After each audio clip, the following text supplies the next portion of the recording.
Hi friends, அனைவருக்கும் வணக்கம். எல்லோரும் எப்படி இருக்கீங்க ஃப்ரெண்ட்ஸ்? நல்லா இருக்கீங்களா? பாகற்காய் டாக்டர் நிறைய சாப்பிட சொல்லுவாங்க, ஆனால் கசப்பாக இருக்கிறதுனால நிறைய பேர் விரும்பி சாப்பிட மாட்டீங்க. இந்த மாதிரி செய்யுங்க, குழந்தைங்களுக்கு வயிறில் பூச்சி இருந்தாலுமே சரியாக போயிடும். 2 உருளைக்கிழங்கு, 2 பாவக்காய், இது ரெண்டுத்தையும் அப்படி தண்ணி ஊற்றி நல்லா கழுவிட்டு வேக வச்சுக்கணும். இந்த மாதிரி கட் பண்ணி போட்டு, இது வந்து பொட்டலம். இந்த காய் வந்து ஒடிசாவில் நிறைய கிடைக்கும். நான் வாங்கணும்னா வீட்டில் நாங்கள் வாங்கிட்டு வந்தால் சீக்கிரமாக காஞ்சி போயிடும். அதனால் நான் இதை சேர்த்துருக்கேன். இது ஆப்ஷனல் தான், உங்களுக்கு தேவைப்பட்டால் நீங்கள் சேர்த்துக்கலாம். வேக வச்சு இந்த மாதிரி தோல் உரிச்சிட்டு எல்லாத்தையும் சேர்த்து நல்லா மசிச்சுக்கணும்.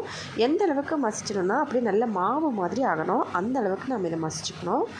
இப்படி உருளைக்கிழங்கு தோலை உரிச்சிடணும். பாகற்காய் உள்ளே இருந்து அந்த கொட்டையெல்லாம் எடுத்துகிட்டு இப்படி எல்லாத்தையும் ஒன்றா சேர்த்து நல்லா மசிச்சுட்டு, சுட்ட மிளகாய் ஒன்று, கொஞ்சம் கட் பண்ண வெங்காயம், ஒரு 2 பல் பூண்டு எல்லாத்தையும் போட்டு ஒன்றா மசிச்சு இதை வந்து சாதமோடு வச்சு சாப்பிடுங்க. ரொம்ப நல்லாயிருக்கும். ட்ரை பண்ணி பார்த்து எப்படி சொல்லுங்கள். வீடியோ பிடிச்சிருந்தா லைக் பண்ணி, ஷேர் பண்ணி, சப்ஸ்கிரைப் பண்ணுங்கள். நன்றி, வணக்கம்.